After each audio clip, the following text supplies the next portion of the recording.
Assalamualaikum warahmatullahi wabarakatuh. Nama saya Mas Duki, kelas A8. Pada kesempatan kali ini saya akan menerangkan tentang teknik pengumpulan data dalam penelitian kuantitatif. Skala dan pengembangannya. Wilayah pengembangan skala ialah ukurannya adalah berupa performansi tipikal, sehingga yang diharapkan dari penyekalaan tersebut adalah mampu mengukur atribut tertentu seseorang sesuai dengan tipikal pribadinya.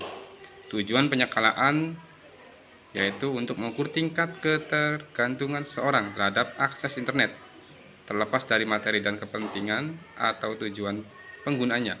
Akses internet yang dimaksud bisa melalui media apa saja yang seperti komputer, desktop, laptop, ponsel, atau lainnya. Konseptualisasi konstruk kecanduan internet sebagai tema kajian baru masih membuka peluang besar, memunculkan perdebatan mengenai elaborasi konseptualnya. Masalah konseptual yang pertama adalah pengklasifikasian aktivitas yang membuat orang kecanduan. Hal ini dihubungkan dengan bervariasinya fasilitas yang ditawarkan oleh internet. Selanjutnya, operasionalistik konstruk. Pada tahap ini, pengembang berusaha untuk mengenali dimensi dan indikator kecanduan internet. Tes dan pengembangannya. Prosedur tes harus sistematik. Dalam hal ini sistematik ada 3 cara, yaitu pertama sistematik dalam hal muatan atau isi tes. Yang kedua sistematik dalam hal pengadministrasian penyelenggaraan tes. Dan yang ketiga yaitu sistematik dalam hal penyebaran hasil tes. Yang kedua, tes berisi sampel perilaku. Cuplikan yang dianggap mewakili keseluruhan isi materi. Tujuan tes secara umum adalah untuk pembuatan keputusan.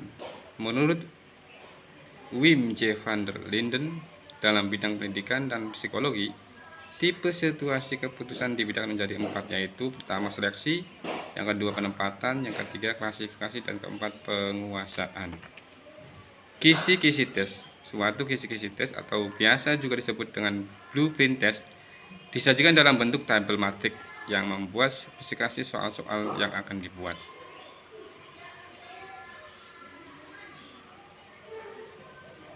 Menulis butir soal tes. Setelah kisi-kisi dibuat, tahap berikutnya adalah menulis butir sesuai dengan kisi-kisinya. Selanjutnya, telaah butir soal tes.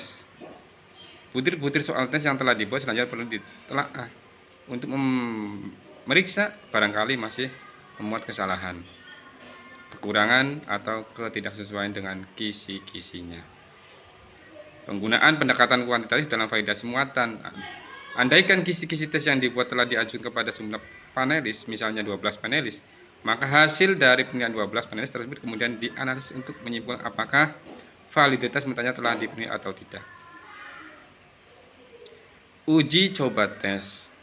Ada tahapan sebelumnya, yaitu mulai dari penulisan kisi-kisi hingga penulisan tes olah akar. Adalah merupakan upaya-upaya untuk menunjukkan kebaikan tes secara teoretik. Sepanjang penulisan tes ditempuh dengan jalan demikian, maka suatu tes tersebut secara teoretik dapat dikatakan baik. Memperbaiki tes yang diperlukan. Hasil analisis butir soal meliputi tingkat kesukaran, daya beda, kualitas pengecoh. Berdasarkan data empirik menjadi dasar pertimbangan apakah butir-butir soal yang telah dibuat perlu dilakukan perbaikan atau tidak. Merakit tes secara lengkap. Butir-butir soal memang merupakan komponen inti dalam suatu perangkat tes. Namun suatu perangkat tes tidak cukup hanya memuat butir-butir soal saja tanpa dilengkapi dengan komponen-komponen penting lainnya.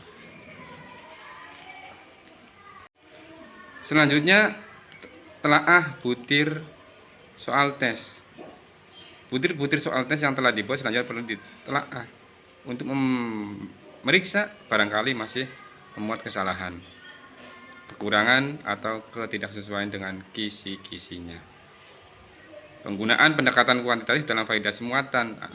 Andaikan kisi-kisi tes yang dibuat telah diajukan kepada jumlah panelis, misalnya 12 panelis, maka hasil dari penilaian 12 panelis tersebut kemudian dianalisis untuk menyimpulkan apakah validitas muatannya telah dipenuhi atau tidak. Uji coba tes. Ada tahapan sebelumnya, yaitu mulai dari penulisan kisi-kisi hingga penulisan tes olah akar. Adalah merupakan upaya-upaya untuk menunjukkan kebaikan tes secara teoretik.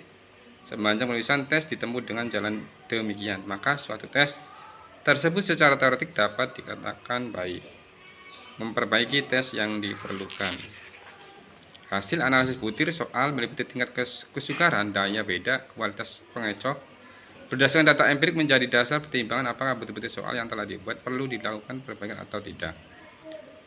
Merakit tes secara lengkap. Butir-butir soal memang merupakan komponen inti dalam suatu perangkat tes. Namun suatu perangkat tes tidak cukup hanya memuat butir-butir soal saja tanpa dilengkapi dengan komponen-komponen penting lainnya. Selanjutnya, metode penyekalaan. Terdapat berbagai macam metode penyekalaan. Dalam hasil ini misalnya dipilih metode smatted rating atau yang lebih dikenal dengan skala Likert. Menulis butir, telaah butir, uji coba empirik, merakit skala secara lengkap. Kuesioner, angket dan pengembangannya. Kuesioner berbentuk serangkaian pertanyaan dan pernyataan. Tujuan pokok dari penyusunan kuesioner adalah 1. Memperoleh informasi yang relevan dengan tujuan penelitian. 2. Memperoleh informasi yang tingkat keabsahan dan keandalannya semaksimal setinggi mungkin. Populasi, ukuran, dan teknik pengambilan sampel. Yang pertama, populasi. Populasi dapat dibagi dalam dua tingkatan, yaitu posisi target dan tersedia adalah totalitas subjek yang kepada mereka ini sebagian seorang peneliti ingin mempelajari sesuatu, sedangkan posisi tersedia merupakan populasi saat penelitian dilaksanakan bersedia atau kenyataannya dijumpai oleh peneliti. Ukuran sampel. Ukuran sampel yang harus diambil tidak boleh kurang dari 10%. Ada pula yang mengatakan 5% dari jumlah satuan-satuan elementer dari populasi. Hal ini penting dalam menentukan ukuran sampel.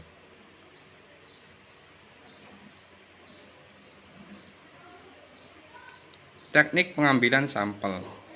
Terdapat 5 teknik pengambilan sampel secara acak atau probability sampling, yaitu 1. Pengambilan sampel acak sederhana, pengambilan sampel acak sistematik, pengambilan sampel acak distratifikasi, pengambilan aspek acak gugus sederhana, dan pengambilan sampel acak gugus bertahap.